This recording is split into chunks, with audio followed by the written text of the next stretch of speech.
And welcome to another Coach's Corner with Idaho State University women's basketball coach, Seton Sobolewski. I'm Jerry Miller. Seton, bless your heart. You sit atop the Big Sky Conference right now. You're 4-0.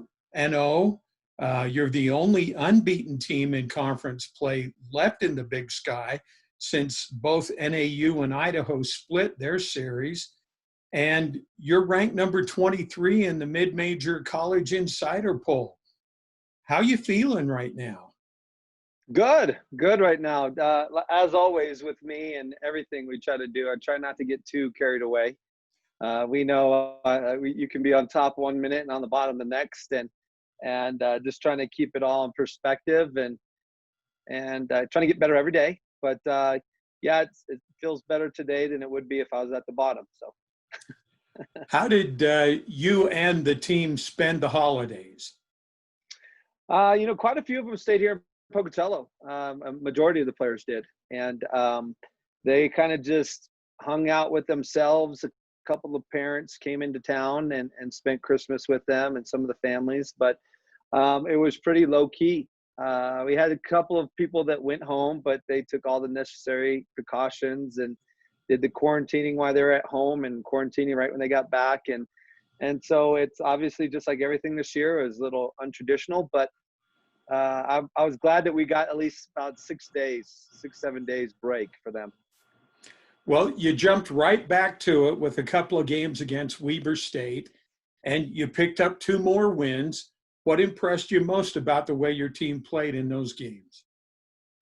I like the way we found a way to win. There are certain situations that Weaver put us in that, last year I think we would have overthought it. We thought too much and just went out and played, and hurt ourselves where we didn't do that as much. I felt we still got to do a better job with our turnovers and shot selection, but I thought that we handled both those games with pretty good maturity. I tried to watch as much of both games as I could, and I was impressed with your play inside that you're getting from your 2 post players. Oh, they did a fantastic job, especially the game down in Ogden. Ellie Smith and Delaney Moore. They did a great job of rebounding the ball.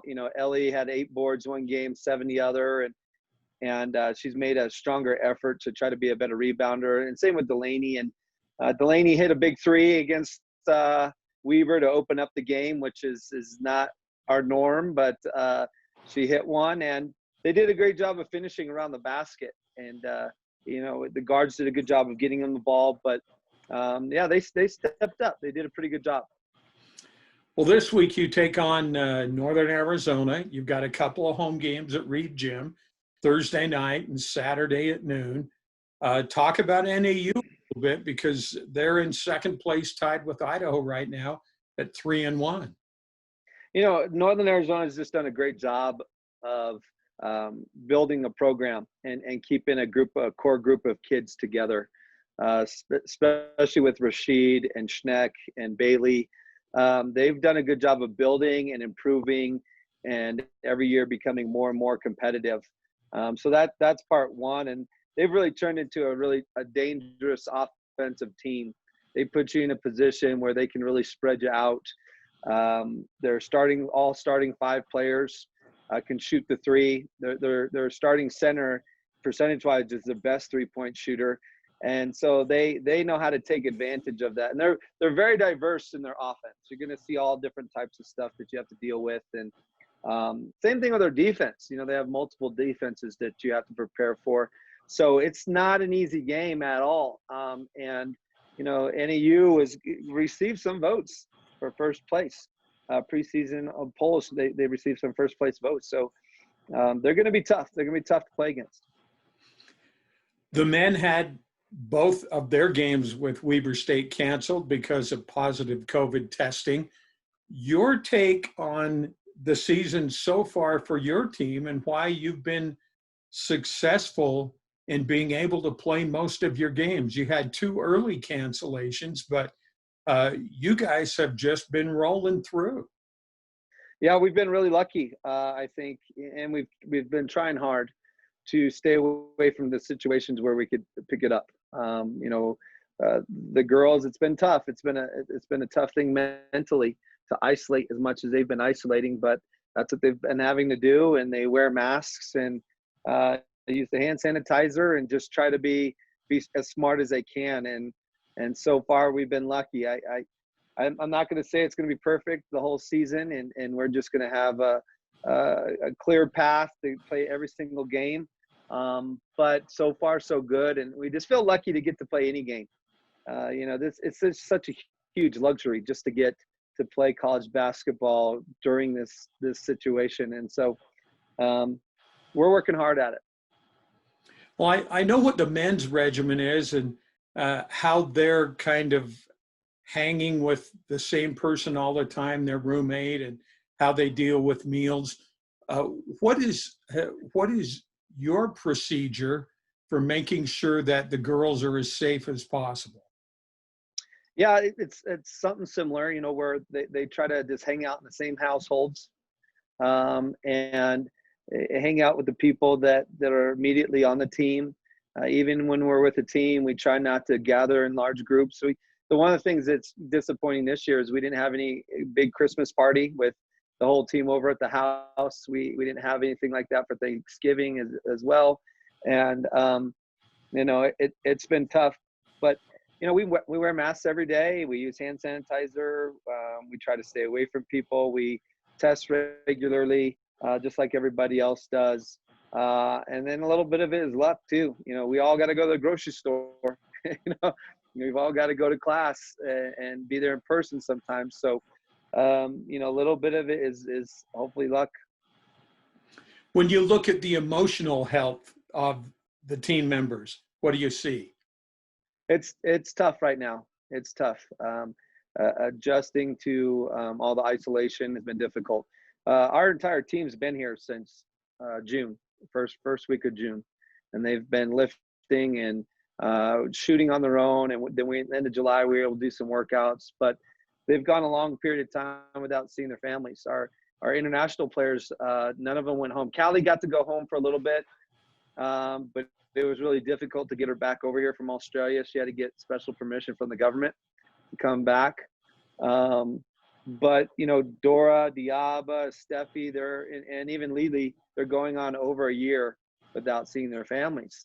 And that's a tough thing. But, you know, basketball is a pleasant distraction. They're trying to focus on that. I think because we're having some success, that's, you know, I think that helps with it a little bit. Having a big win at Kansas State really helps and keeps the enthusiasm high. But it is a daily struggle, and there's a lot of things that we've had to do to try to help them, you know, with limiting practice time, doing different things just to occupy their minds differently. It's been tough, but I'm very proud of the struggle that they're going through and how they're reacting to it. You mentioned earlier turnovers, shot selection is things that the team needs to improve on. What are you most pleased with right now about the way the kids are playing? Well, you kind of touched on it a little bit with the post play stepping up. That was great to see.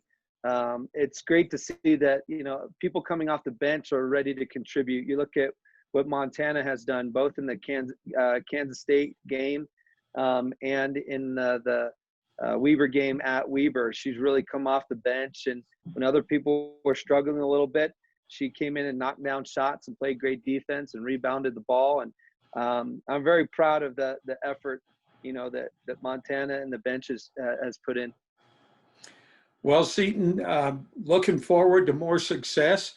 If I'm not mistaken, all but the Weber game in Ogden, all of those wins have come at home. Yeah, that's right. That's right. One In Big Sky play. In Big Sky play. That's correct. We've had 3 at home and 1 on the road. Right. Well, good luck this week against Northern Arizona. I know the next week you're off to Sacramento. One last question. How do you feel about the 2 games against the same opponent in the same gym? I like it personally, just from a preparation standpoint. You only have one scout. I know it's a lot less stressful on the assistant coaches who are preparing scouting films and scouting reports. So to have one team to worry about a week has been nice. I don't know if I'd mind it, even when COVID's over. But I know there's a great cost saving measure in that too. And it's not great from equality. You want to get one at home, one away, but so far so good. It's been nice to have. Well, Seton, good luck this week against Northern Arizona, Thursday night and Saturday at noon in Reed Gym. And we look forward to talking to you in the future.